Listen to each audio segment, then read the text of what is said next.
Hey everybody, this is Mike and Lebs Talk Football, the show where two future doctors talk about life, music, and the beautiful game.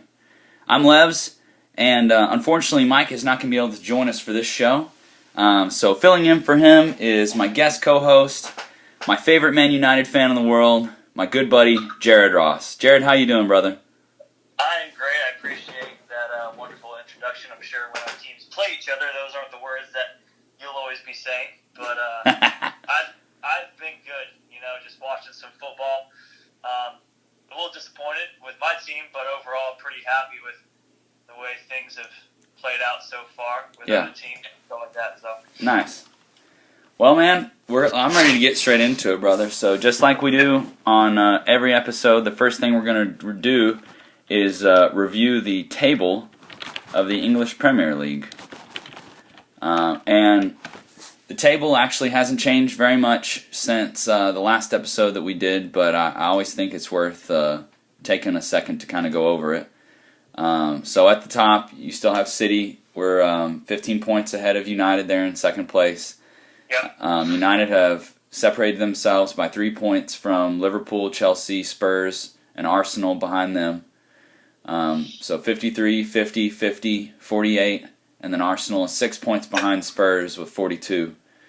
And so there's your top six. I mean, Burnley is at 35, so 7 points behind. But I mean, so just looking at that, do you feel like that is... My gut feeling is that's pretty close to how it's going to end.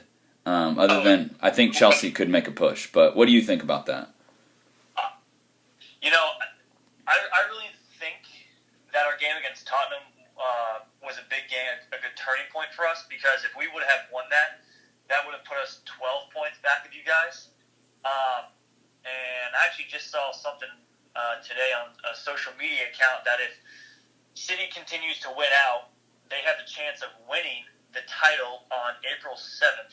And it just so happens that April 7th, City and United play. So if City beats United on the 7th of April, they will be crowned champions of England. So, with that being said, I kind of felt like, once we hit the halfway mark, I had a feeling that City, was going to win it all.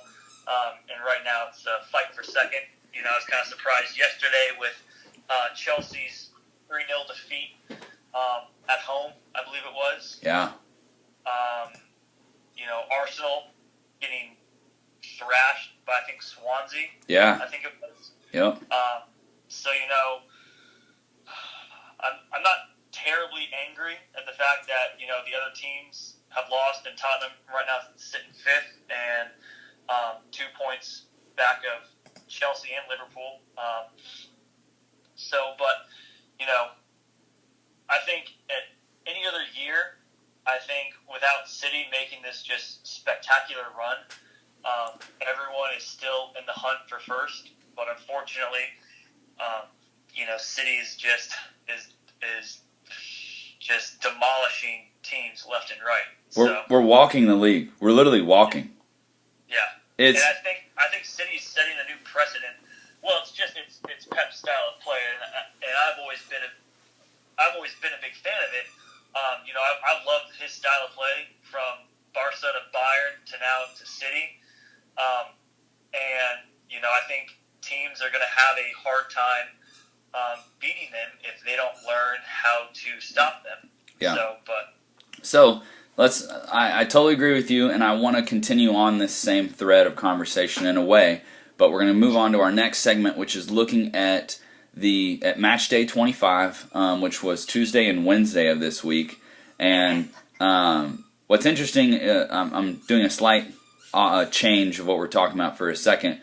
The listeners of this show, from what I can tell, almost everybody is a very hardcore football fan, which I appreciate because it means that we can just have these conversations and the people listening know, they're on the same page with us. But how... It's the best sport in the world. So there you go.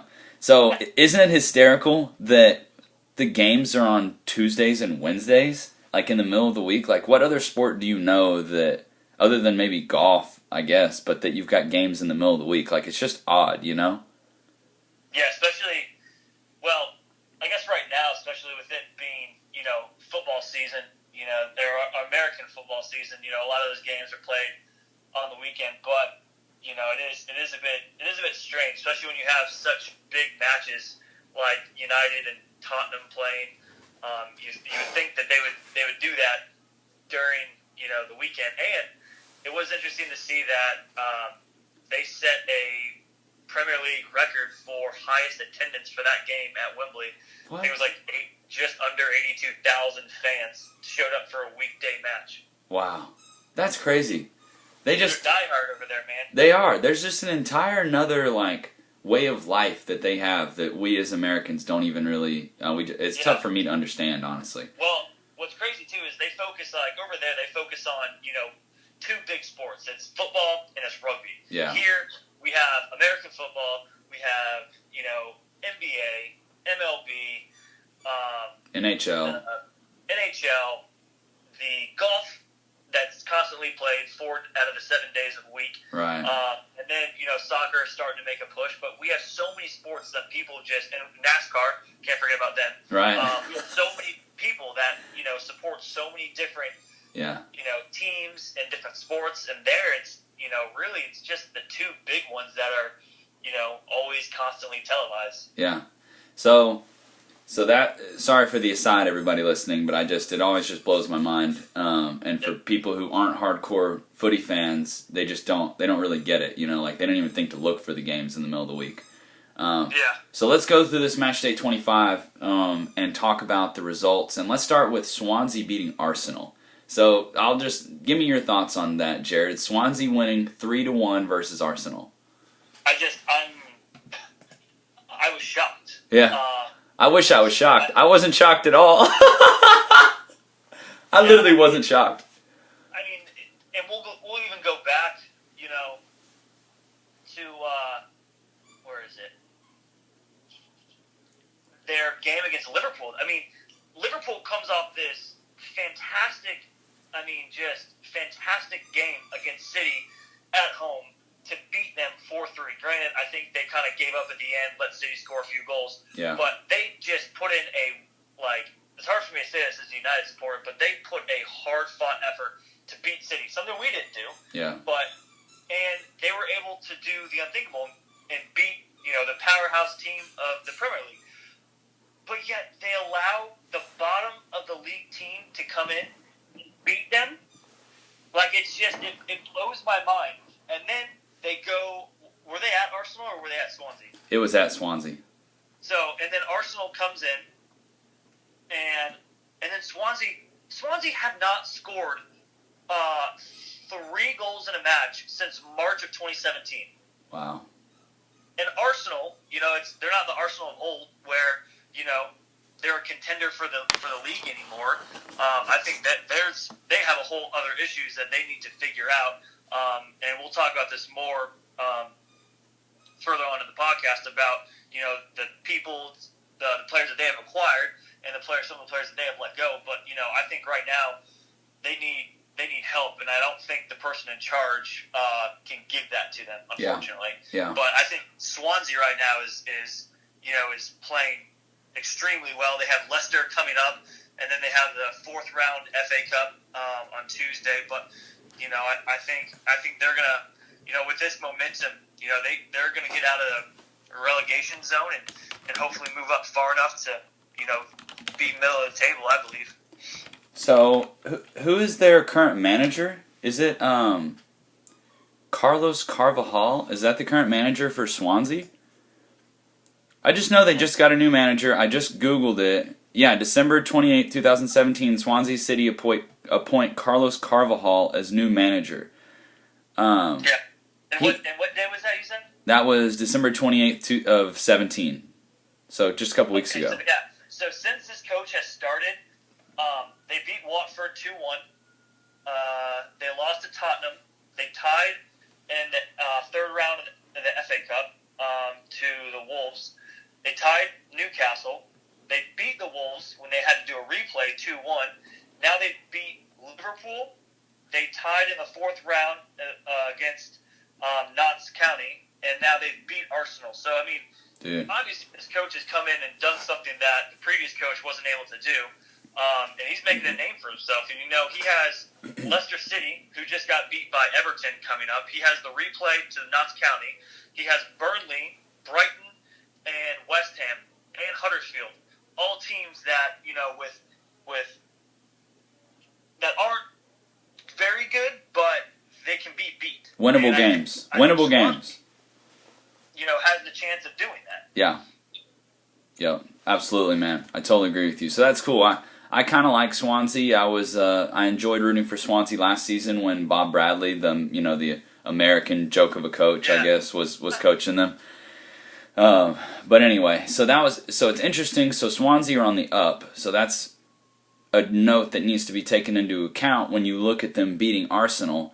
But I'm going to give I always give a shout out to Dr. Scott Enzer because he's the Arsenal fan that I talk to the most. But he tweets at me quite a bit about just Arsenal's overall performance. He watches every single game. And I really actually want to know. He sent me a listener question that we're going to talk about at the end of the podcast. But, man, I guarantee you the Arsenal fans out there, I heard one of them say the other day, I was listening to another podcast talking about how it doesn't even hurt anymore. Like, they go to every game just expecting to get up. And how sad is that? That you can't even, you don't even have faith in your team to win a match. Right. That's just, it's devastating as a fan to get to that point where, it's like, well, are they even going to win? So let me then turn this on you. Does it gut wrench you that you guys just got beat by Spurs yesterday? Oh, 100% it does. But,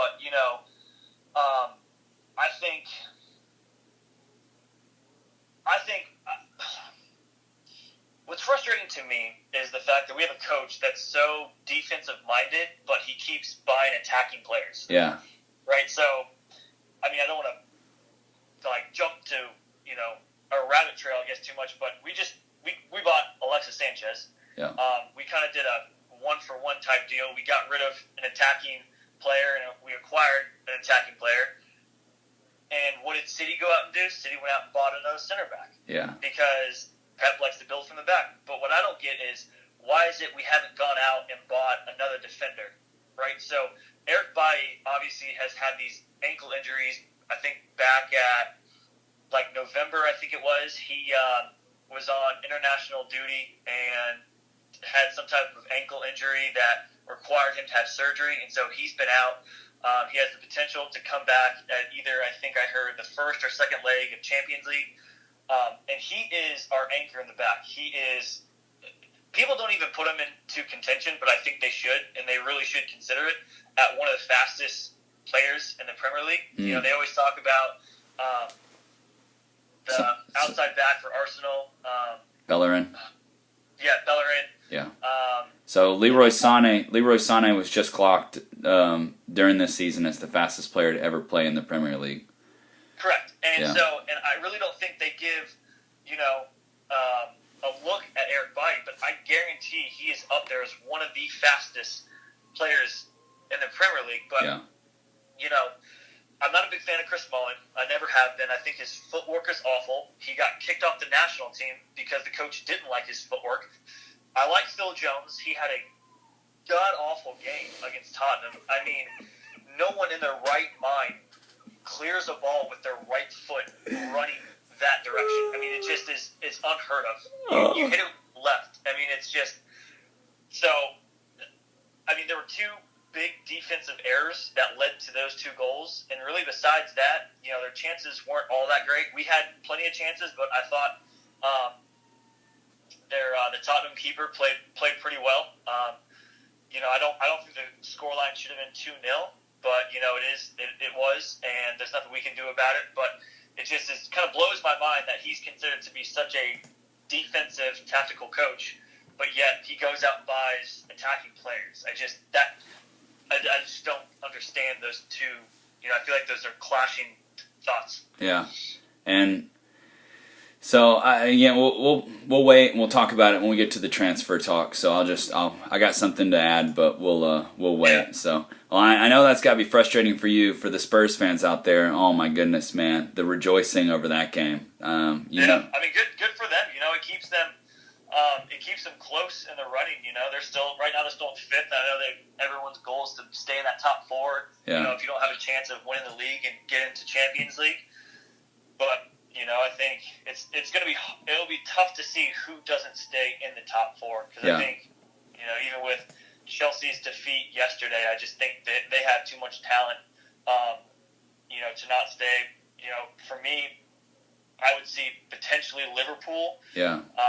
But once again, they just got rid of Coutinho, and they did pretty well. They won 5-0 against Swansea prior to their coach being let go. But then they've been on a run of poor form lately. So it's I could see them dropping out and Tottenham getting in. So it's gonna be a good race for the last part of the season. That's gonna be for sure. Yeah, Hunter, I could not agree more. That's an excellent point. It's going to be unbelievable just because when and we've talked about this on this show a bunch of times, but the story grows as the season grows. Who's going to drop out? You got United, Liverpool, Chelsea, and Spurs battling for 3 spots. 4 teams for 3 spots. I'm already saying Arsenal's out of it. I think all the Arsenal fans agree they're not going to make the top 4. So, Definitely oof. I would hate to be Liverpool, Chelsea, or Spurs fan right now. Just because that is going to be so tough. Yeah. But anyway, all right, let's keep moving. So, Liverpool actually were able to beat a lower team, so they beat Huddersfield 3-0. That's almost as surprising as Arsenal losing to Swansea. And Everton were able to get a win over Leicester. And actually this week we were scheduled to have the biggest Everton fan I know, but unfortunately he got called into work unexpectedly. But I'm looking forward to having him on because I really want someone, and he's a diehard. He knows the ins and outs, and I'm looking forward to hearing from him. It's Michael's half brother, Kaysen. But what's amazing with Everton is how much money they've spent and how it's surprising to me that they're able to win 2-1 against Leicester because their form has been so bad. Like their money spent is up there with the big boys this year, and boy, they have not reaped the rewards yet. Correct. But anyway, so they were able to get that 2-1 there. Southampton drew with Brighton, West Ham drew with Crystal Palace, Newcastle drew with Burnley, and Stoke drew with Watford, and then City beat West Brom 3-0. I don't think anybody's surprised by that.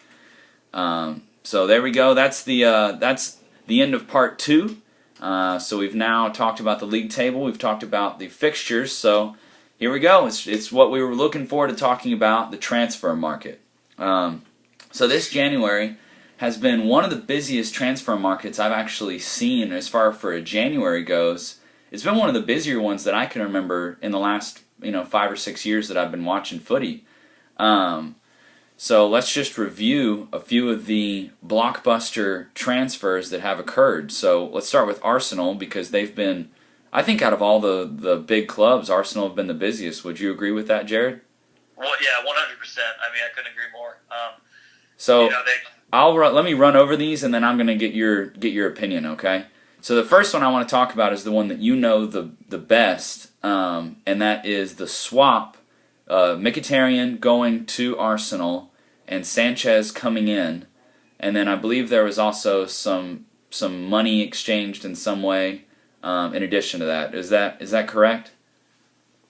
The first part is I don't know about the second part. I don't know if they acquired any money plus Mkhitaryan, but obviously we do know that the switch was made. I'm not 100% sure, truthfully. That's fine. It doesn't really matter that much. But anyway, so what do you think about that? Like you already kind of referenced it earlier, getting Sanchez and giving up Mkhitaryan. How do you feel? Are you really happy? Are you? I think we got the better end of the deal. Truthfully. Yeah. First 5 games of the season, Mkhitaryan was playing kind of that attacking mid position right underneath Lukaku, and he had 5 assists through 5 games. And last year, I think he only had 3 all season. And I was thinking to myself, Mourinho's a genius.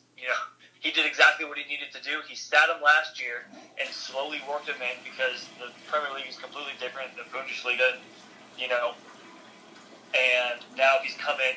He's absolutely dominated that position, and I would have put him at the beginning of the year a race for, the best player in the league. And all of a sudden, we went on international break for the first time, and you couldn't find him on the pitch anywhere. He was nowhere to be found. And it just, over the next couple games, his form just started to diminish. And after a while, Mourinho kind of just took him out of the lineup. And, we tried playing Mata up there. We put, now Jesse Lingard has pretty much dominated that position for us.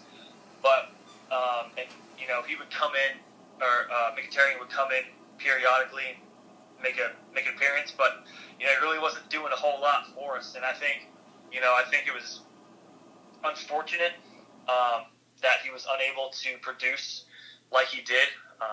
But I definitely think that we got the better end of the deal with Sanchez. I just want him to play better. I know it's a new team, new atmosphere, getting to know players and what they like, different runs and looks on and off the ball. So I think that's just going to take some time, but I definitely would take Sanchez over Mkhitaryan in a heartbeat. So yeah, I think almost anybody would. To be honest with you, I'm actually a little disappointed. I'm very disappointed because I wanted Sanchez. I mean, I think anybody, it's not surprising. And what was funny is during the transfer, because we had Sanchez lined up to come to City in the fall. The deal was done, and then Arsenal dragged their feet intentionally at the end of the fall window in an effort not to let him come, and they were successful. And then we had everything lined up and ready to go for this January to get him, and then Mourinho pulled a move, and I don't know at this point if it was like a masterclass of like brilliance. It probably was. I mean, just being honest, looking at it, that's pretty daggum smart from him in a way to be like, oh, City, because he knows who his big rival is. You know what I'm saying? Like, he knows what the United fans care about, and they cannot stand, just as a whole, they cannot stand City running away with the league like this. It is killing them inside. And to quote-unquote gazump this massive transfer away from City the way that you guys did, that has to be a good feather in his cap, I would say. Now, what's really interesting is this idea, and this is what I want to get into with you, and this is something I really look forward to talking with you about. What do you think about the idea of quote-unquote buying the league? And what I mean by that is there's been a lot of constant talk on social media, on Reddit, on the internet, on pubs, everywhere, about the money spent. And money spent is always talked about. When PSG spent $220 or whatever it was for Neymar, that was, highly discussed. This Sanchez thing has been highly discussed because his wages apparently are just like insane, like £500,000 a week or 600. I saw 600,000, and these numbers literally feel like they're made up. And I know City has spent an absolutely ungodly amount of money. United have spent an ungodly amount of money. And, like, what do you think about teams spending money? Should they be allowed to spend this type of money? Should it be stopped? Is it worth it? Like, give me your opinion. I don't think any player in the world is worth $220-something million. I mean, good for Neymar for getting that. But I would never in a million years pay that much for a player. I think, I'm not sure if there needs to be like a cap, but no player in their right mind is worth that much money. That is so absurd. It's not even funny, and it almost like taints the game. When you're spending that much money, because now you've just set a new precedent for players of that caliber. Yeah. And there was some talk at the beginning of the season of United potentially trying to throw a line back towards Ronaldo to get him to come back to United for the last couple of years. But that didn't work. But what would have United been willing to pay for that? Oof. Another $50 million. I mean, it's just it's completely absurd. Everyone said that Pogba wasn't worth the $89 million, and that was last season. This season, everyone's saying, "Oh, they got him at a bargain." Right. That blows my mind that people think that that's too much. I mean, I don't think Pogba's worth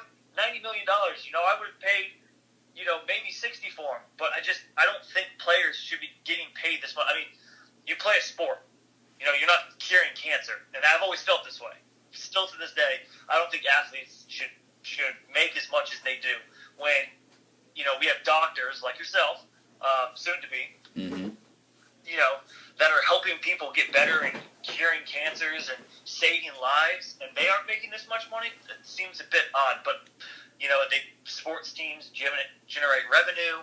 You know, tickets, sales of jerseys, stadiums. And, I mean, it's just this whole, you know, aura encompassed in the sport, and that's why they can get away with it. But I heard back when Neymar, you know, got that world record transfer fee, the next week, Atletico Madrid was selling their stadium for, I think, $10 million less than what Neymar was bought at. So you're telling me a guy was bought by PSG for I think it was 222 or something around there. Yeah. But yet you're telling me that Atletico was selling their stadium for like 210.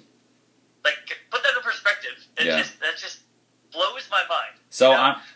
I'm gonna take a devil's advocate position here for just a second, okay?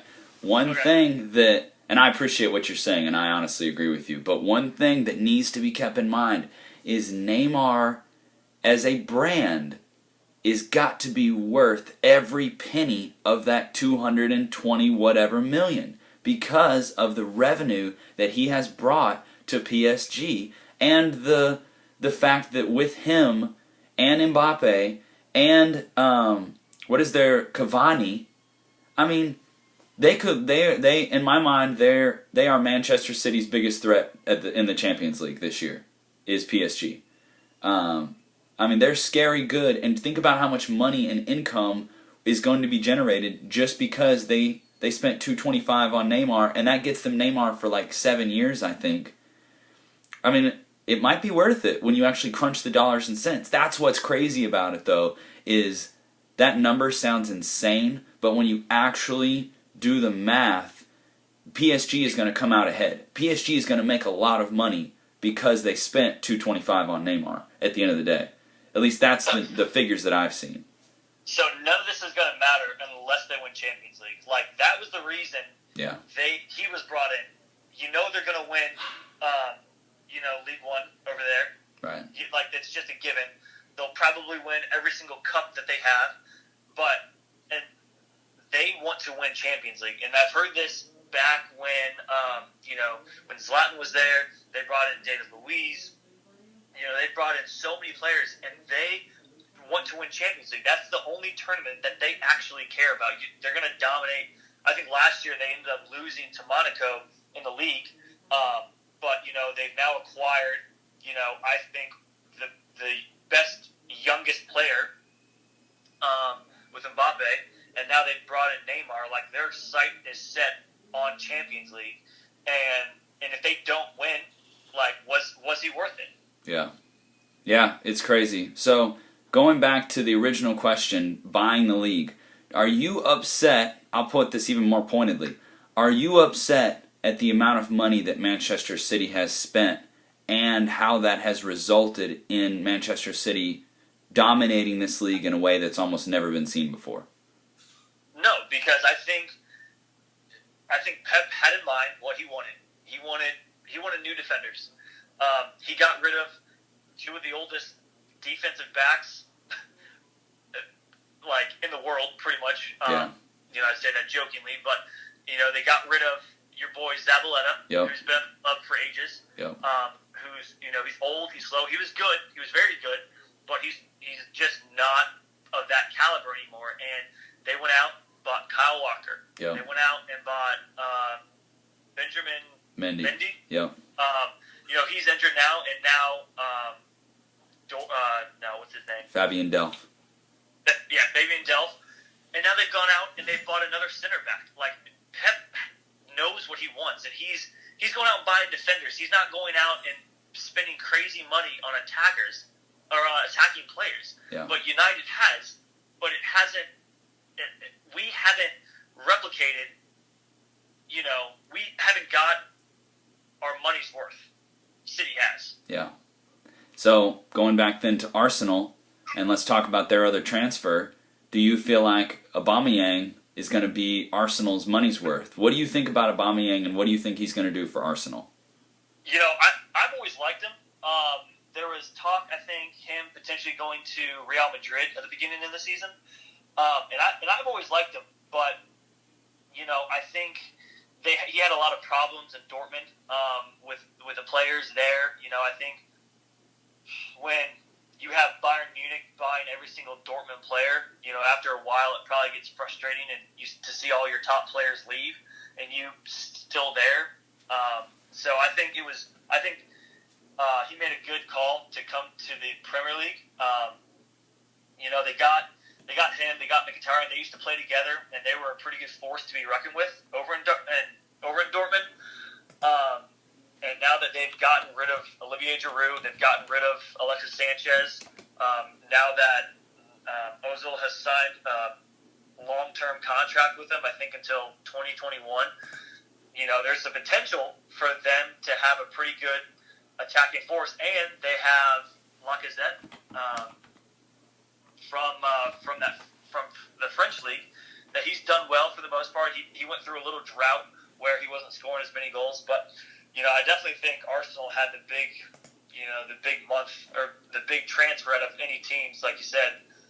So it should be interesting to see, you know, once these players start building their chemistry with one another and, you know, and playing, they should be pretty good. But like I said, you know, I think Arsene Wenger is past his prime, and truthfully, and I think there needs to be someone else to come in and take over that team and kind of steer him in a different direction than what he's tried. But that's my 2 cents. So just looking, I think a lot of Arsenal fans would agree too. So. Yeah, they would. They definitely would. One thing that's interesting is Aubameyang coming in and Giroud going to Chelsea. Yeah. And isn't it funny?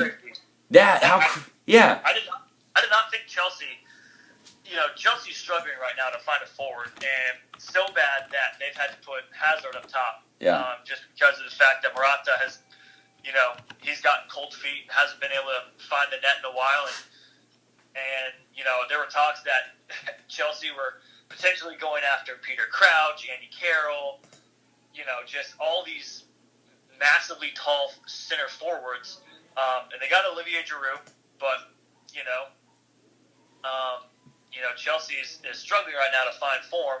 You know, luckily they're still top 4 in the league, but you know, I'm not sure what their issue is, and why they can't find someone that they're able to put up top. And the player they had playing up top, they just sold to Dortmund, Batshuayi. Yeah. Yeah. They sold him to Dortmund, and he almost scored a hat trick for him. The other day, I believe it was was it the FA Cup? Yeah, it was. Yep, pretty sure. I mean, he just, you know, he's been helping out. So, yeah, they played against Newcastle. That's what it was. He almost had a hat trick against Newcastle in the 4th round of the FA Cup. And it's like, well, you just have this player who's produced for you, but now you're selling him to Dortmund to bring in somebody else who's been sitting the bench at Arsenal. So, I don't know. That's kind of confusing to me, but I'm not the manager, so. So on that Mkhitaryan, or not Mkhitaryan, sorry, on the Batshuayi thing, Conte apparently never liked him. Isn't that interesting? That he never, ever liked him and never trusted him to be out there. And I've heard that from a bunch of different sources in my scouring of the internet for footy news that I do 24/7. And he seems like a good player to me. So, yeah, it's kind of interesting. But, I mean, you know how Conte is, man.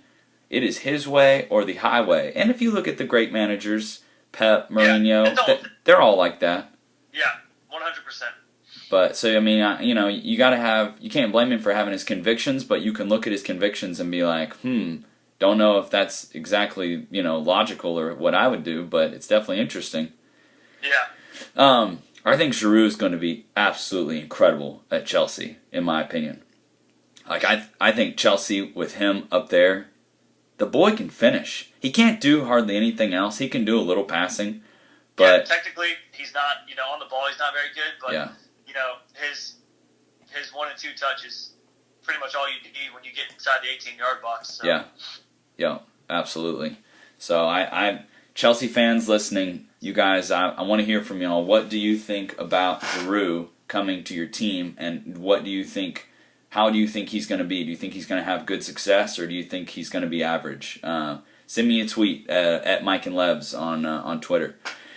Awesome, man. Well, so obviously I know you're happy that you guys were able to get Sanchez. Do you feel, and this is something I want to bring up, do you feel it's fair for Sanchez to be making close to double the money of almost every other player on your squad? And did you know that was the case? I don't know how familiar you are with you guys' wages and wage structure, but from what I've seen, it looks like he's making almost double what everybody else is making. Yeah, kind of back to my thought. I don't think any player is worth as much as they get. But no, I don't think. I think right now, it's unfortunate they can't earn their wages. Yeah.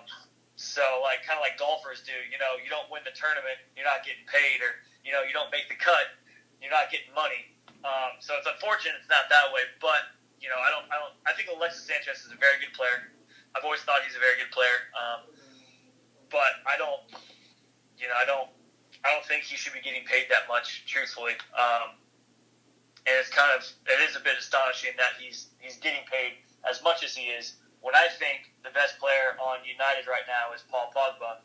I think he's second underneath him, if I believe. Yeah, I think that's correct. Yeah, if I'm Paul Pogba, I'm a little annoyed that Sanchez is coming in and making, I think it's a considerable amount more than Pogba's making. I know that sounds ridiculous, but you guys out there who are listening, you go look it up, and if I'm wrong, you can call me out on it. But because my understanding was everything was ready for him to come to City. We had everything agreed except Arsenal did not want to send him to City specifically. They were more willing to do a deal with United than they were City. It's happened in the past where we've got their top striker with Van Persie. Yeah. So, I mean, Arsenal, selling club, right? I mean, yeah. There's buying clubs and there's selling clubs. But, man, so, yeah, and then United swooped in at the last second and offered a lot more money, both to Arsenal and to Sanchez, and made it worth their while. You said this earlier, but I just kind of wanted to reiterate it. It did seem like, Manchester United was so bitter that City was going after Sanchez. It was almost like, well, we don't really need him, but we don't want him going there, so let's just buy him. That's it. Yep, that's it. That's almost what it seemed like. It was like City thought to themselves, who can we get United to buy next? Okay, let's go after Sanchez. That's a great point, because we were actually in for Pogba before United were in for Pogba. Yeah, Pogba, to that, he played with United before going to Juve. Right. So I don't think he would have gone to City. Right. I don't know. There's been a lot of players that have, gone to their arch rival club. Michael Owen did it. He's the first one to come to my head just because he forwards for United. But Peter Cech flipping from Chelsea to Arsenal. Chelsea to Arsenal, yeah. So I mean, it happens. I'm not saying it doesn't, but yeah. It's crazy.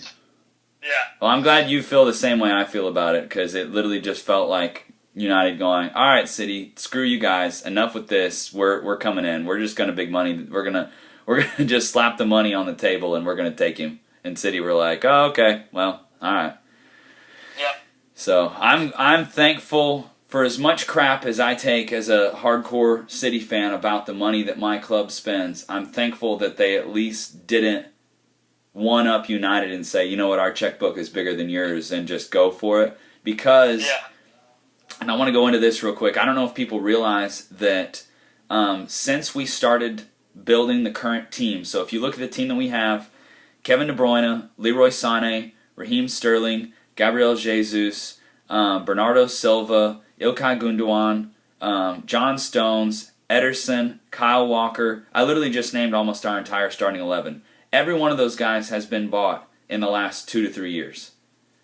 So they're all recent, and that's why when you look at these numbers that come up on Reddit or on the news about the ridiculous amount of money that Manchester City has spent in the last couple years, it's because literally they've put together an entirely new starting 11, other than like David Silva and Vincent Kompany, who never plays anymore.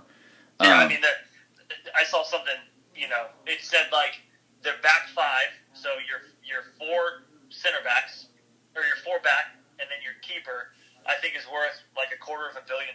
Yeah. Oh, it's insane. It's insane. Yeah. So I'm not going to sit here and be a hypocrite and be like, oh, the money, we haven't really spent that much money. No, we spent an absolute unbelievable amount of money. Yeah. But you guys? But it's paying off. Right. United bought Lukaku for 75. $18 million. They bought Paul Pogba for 21. They just. Oh, I did see here. Okay, so I just found it. Alexis Sanchez is not getting paid more than Paul Pogba, Lukaku, or De Gea for active players. Zlatan is up there. Zlatan is making 220,000 pounds a week. So Alexis Sanchez is making 175. Oh. 175,000 pounds a week. Okay. Well, here's what's interesting. At least De Gea is making more than him. That's all I care about. Yeah. And I actually will preface this and say David De Gea is actually our best player right now. Thank you. I agree. I totally agree. Yeah, I'd say Pogba second, but David De Gea has absolutely been should be the captain of our team because day in and day out, he goes in and plays with absolute heart, and he makes incredible stops. And I really hope next year Real Madrid does not make another push for him because it would gut me to see him leave. He's got to be one of the best. He's got to be one of the best keepers to ever play in the Premier League. Like he's got to at least make top 10. I mean, he's godlike. He's unbelievable. He is the best keeper in the world right now. That's the thing. Like he's the best keeper in the world, but his biggest problem is he doesn't have the back. I guarantee you, if we had the back line of City, but with United's midfield, we would dominate anyone and everyone. Yeah. I truly believe that. But, because Antonio Valencia, he's getting older, but he's still a workhorse, man. But with Eric Bailly out, I really do think we need another center back. And I think when United brought in Lindelof, they kind of were hoping he was going to be like the next Nemanja Vidic. Yeah. But it's hard to replace a legend like that guy. But he did struggle in his first couple of seasons. Like everyone talks about how great of a player he is, and he was phenomenal. But he did struggle his first season or so. But it's just we need someone else who's big, who's quick, who's good on the ball. So I thought, and we had this conversation earlier in the year. I thought Vidic was going to be that guy for you guys, and you don't feel like it's been panning out so far. He's been underperforming. Correct. Yeah, I definitely think Lindelof has been, struggling a little bit. I said Vidic. I meant Lindelof. Yeah, no, I knew who you meant. Yeah, I think Lindelof hasn't lived up to the expectations. But I think with more exposure, because he came from Portugal's top tier league, and they have Benfica, they have Sporting, they have Lisbon. So, it doesn't compare to, the Premier League, doesn't compare to La Liga, to Bundesliga. So, it is a little bit different. Pace of play is a little bit quicker. Guys are a little bit more physical.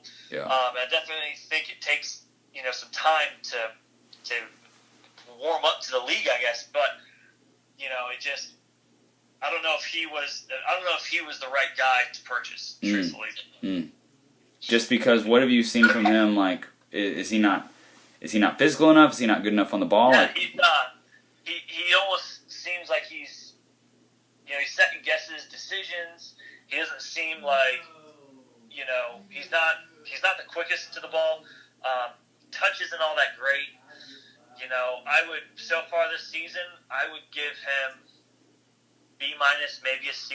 I really haven't been impressed. Truthfully, I haven't. And it's unfortunate to say that, but because I was expecting so much because he did so much, when he was over in Portugal, but he just hasn't continued that same run of play. But I think that goes back to the points I mentioned earlier. So yeah, I got you. Well, hey, we're gonna move on. So one thing I really wanted to talk about, and we've actually used up a lot of our time, so I'm gonna go ahead and move forward because I've got some listener questions that I want to get to, and so I'm just gonna go ahead and jump forward to that part because I think it could keep us talking for the rest of the time. So I'm gonna go out on a little rant here for just a second. I hope everybody's okay with this. If you're not, too bad. It's I'm just gonna do it anyway. I got some feedback from someone who listened to the pod. And they listened to one of the episodes where I was talking about my main man, Kevin mother-freaking De Bruyne. And what's interesting is since that episode, Kevin has gotten even better, if that was even possible. But over the last couple weeks, it's been 4 weeks since the episode where I was talking about Kevin specifically. And I called Kevin the second best player in the world. And there was someone listening who had a real problem with that and completely disagreed, and in fact said that I literally had no idea what I was talking about, just to say that Kevin De Bruyne was the second best player in the world. And to you, sir, I would like to say, and so I'm gonna actually throw this at you, Jared, and I'm gonna let you give me your honest opinion. Am I that crazy for saying that I'm talking about just this season. Just this season. I want to clarify that. I don't mean all-time greatest second player in the world ever. I don't mean all second best player in the world for the last 5 years and for the next 10 years. I mean this season. This season in the entire world, other than Messi, I do not believe that there is a player who has had a better season than Kevin De Bruyne. Because if you look at who the options are, you could say Neymar, and I think Neymar is the person that, number one, comes to my mind who could have been better than Kevin this season. But Neymar plays in basically a high school league, so you can throw that out. So, if you want to look at stats, he might have more stats than Kevin does. But Kevin, game in and game out, absolutely is the best player on any pitch that he walks on so far this year. And he can do everything. He has the defense. He has the offense. He has the passing. He has the vision. He has everything in a player. He is the most well-rounded player I have ever seen in my entire life. Even Messi cannot play defense like Kevin De Bruyne can. So, anyway, I hope that guy is listening to this, and I hope you know that you are ridiculous by saying that I'm ridiculous for suggesting that Kevin De Bruyne is the second best player in the league. Kevin De Bruyne is definitely the best player in the Premier League right now, and is possibly the second best player in the world. That's my rant on that. Jared, what do you think? Am I way out of line? No, actually, listening, I truthfully think he might be the second best player right now, in the world. I definitely agree with what you were saying about Neymar at PSG. I've always thought, the French league is, kind of a bit of a hogwash league. They're terrible at defending. But Neymar plays high up the pitch. He's great for scoring goals and stuff like that. But the chances created, by Kevin are far greater. Defensively, like I'm a diehard United fan. I'll always be one. And it hurts me to say that I honestly believe that Messi is a better player than Ronaldo. I think, because all around, you will see Messi defend. Not all the time, but sometimes you will see him hunt players down and try to win the ball back. Ronaldo, it almost seems like he only will defend if he gets embarrassed, like if someone beats him. Yeah. And so, it's hard to put one above the other, because they are both phenomenal players. But I don't think Ronaldo has been that great this season. No, he's had a bad season. Yeah. This is a terrible season for him in La Liga. Champions League is completely different because he's done pretty well. He's the first player to, I think, score in every game of Champions League so far. The only player to ever do that. Wow. But I believe that Messi is having one of his greatest seasons ever. Neymar's playing well, but I would not. I would probably put Kevin De Bruyne second, Neymar third, Ronaldo four, and then David De Gea fifth. Truthfully. So I mean, I don't think you're I'm a United fan, but I'm also a very honest person when it comes to looking at players all around and considering their skill level, where they sit, as a playmaker on the team. I would say you're probably right. I would put Kevin De Bruyne as number 2. Yeah. I appreciate that. I was gonna be open to you disagreeing with me because I knew if anybody would, you would be able to back up what you're saying. But I just think there's a great argument. You know who else has had a very good season has been Hazard. Yeah. I think he played very well. Now I don't think I would put him before Neymar, but I would put him up there potentially in the top 5. It would be a toss-up between him and David De Gea because I think he's helped keep Chelsea afloat. Yeah. But I think he's played a very good season so far. So. And I know the Liverpool fans, they would want Mo Salah included, and I think there's room for Mo. Yeah, I think there's room for Mo in my top 5. So I got to put Mo in my top 5. If you're just talking about the Premier League, I mean, you could put, you could go Kevin De Bruyne is number 1. Harry Kane. Yeah, Mo Salah is number 2, just because he has done so much for Liverpool in such a short amount of time. And it's hard, too, to put a goalkeeper up there. But, to be fair, I would probably do Kevin De Bruyne, Mo Salah, Hazard, and then I would probably put De Gea easily in the top 5. Yeah. He has done, and you kind of forget about it just because, Liverpool have lost the past couple games. It's been embarrassing, but you forget how much he has done for them so far. And, we're not even, 3/4 of the way through the season. Mm-hmm. We just started the second half of the season, so. Mm-hmm. Yeah. Well, cool. Well, that's something I definitely wanted to talk to you about, was kind of who you thought had been having a good year. Yeah. I do feel like we don't spend enough time talking about Harry Kane on this show, and I do feel like that's disrespectful to him and to Spurs fans out there, which is probably why I don't know if we have very many Spurs fans that listen to this podcast. But I've definitely been one of the Harry Kane dissenters, if you will. I like to talk a little crap about Harry Kane because everyone else is so high on him that it gets on my nerves, to be honest with you. But the more I watch of him, the harder and harder it is for me to talk crap about him, because his finishing, his positioning, his clinical. Oh my gosh.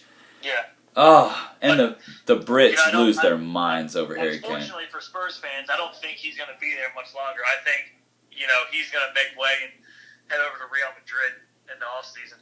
You think so? 100%. I think that's Spurs fans' worst fear. Yeah, they're Pochettino? Pochettino has made a comment, he's not going to stop the player if they want to leave. Yeah. He didn't come out and say, no, like, we're going to keep our top player here. He just come out and said, we're not going to stop a player if he wants to leave. And, we talked about this earlier. I mean, what does Tottenham have to do right now? I mean, they sit 5th. If they finish 5th, they're not going to qualify for Champions League. They'll be in Europa. They didn't win Champions League. They're out of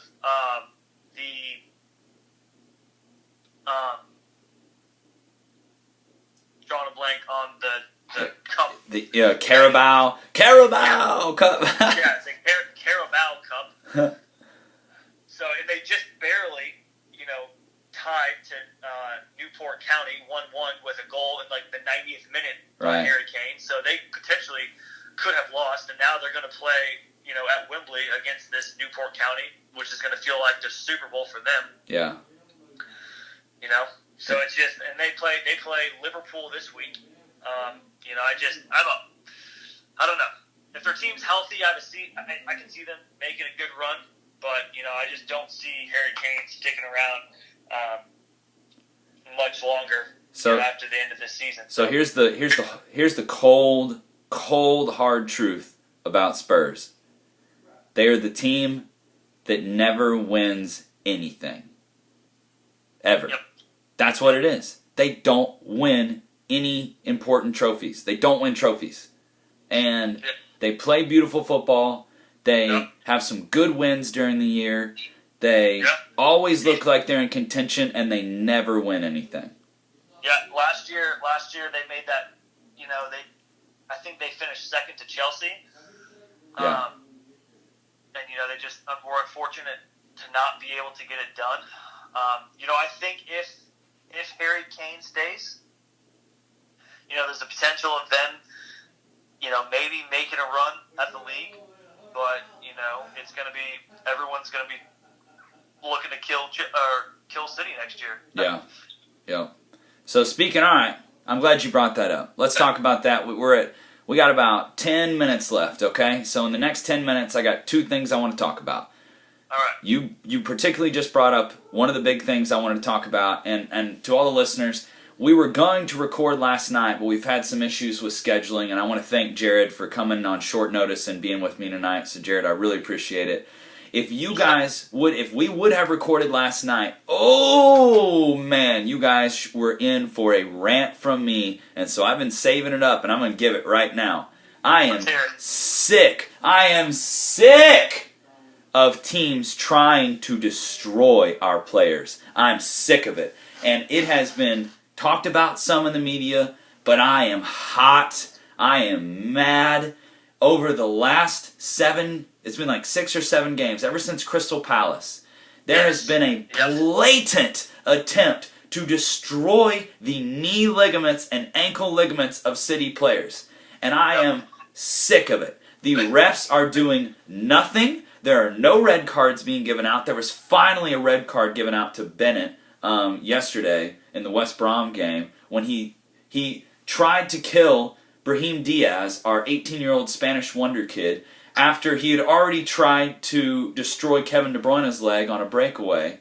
Like, the teams are getting so frustrated because we are beating them so easily and not even allowing them to touch the ball. They are resorting to these unbelievably inexcusable, disgusting, and despicable challenges on our players in an effort just to take the players out because they can't touch the ball. And I'm sick of it. And I mean, Leroy Sané is out for 67 weeks. Gabriel Jesus has been out for quite a while and is going to continue to be out.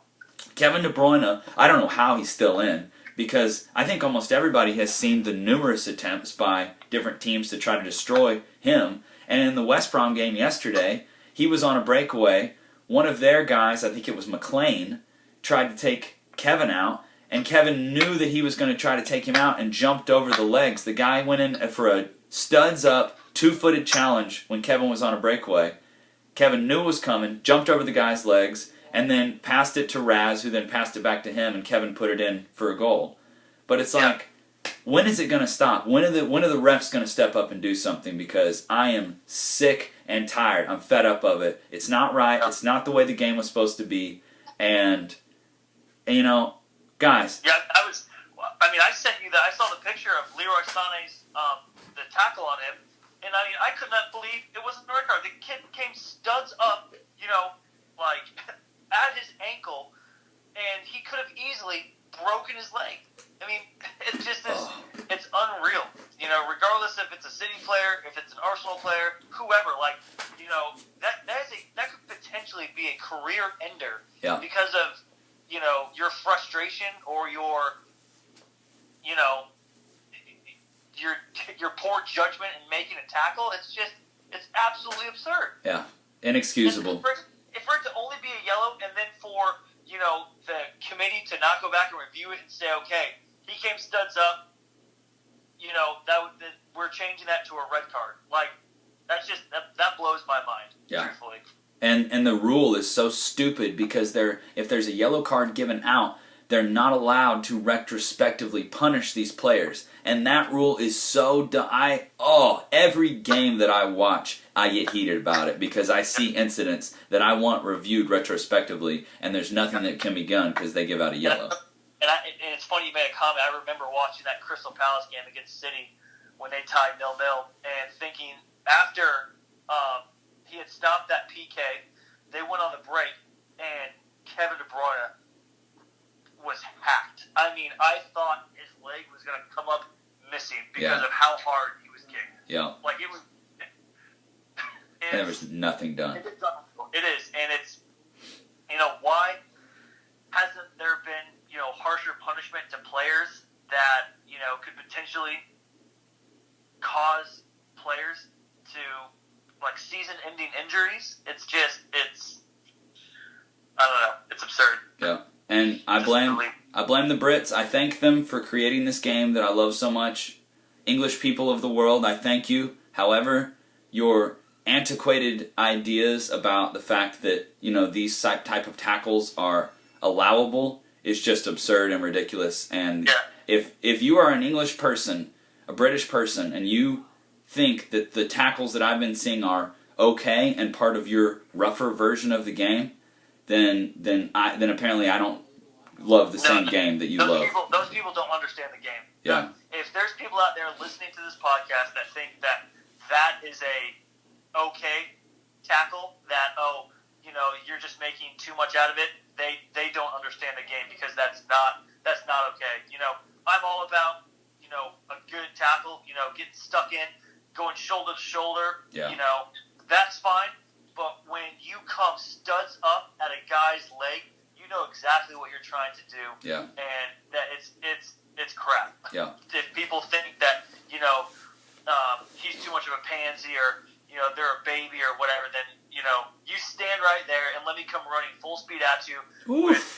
And the thing is too is they're playing with metal spikes. They're not playing with the little plastic spikes, which also hurt, getting stepped on or getting hacked. But they're playing with metal studs because those pitches are wet and it gives you more traction. So these guys are coming in with sharp metal cleats at a guy's shin bone. Like, I would love if for some guy to say, "Oh, that was perfectly fine," for you to stand there, let me lace up my studs, come running at you and take you out, and let's see what the outcome is, and see if you're still okay with it. Because I guarantee they wouldn't be. Yeah, I think it's just.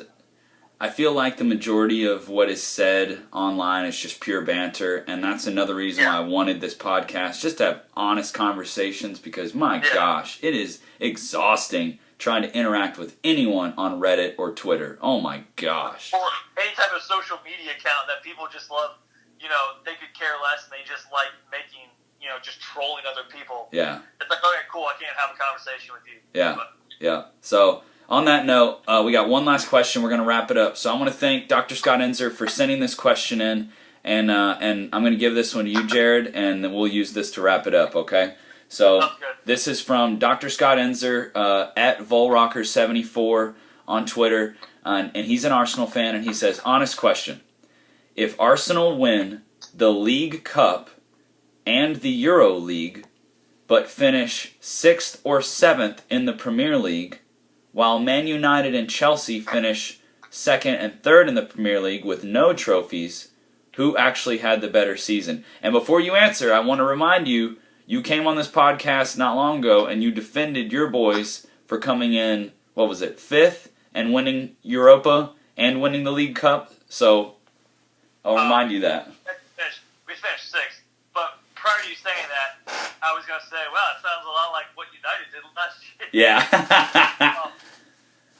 So who do you think had the better season? So if Arsenal and this is if, right? Because Arsenal have to win they haven't won the League Cup and they haven't won Europa. First, they have to play City next. Right.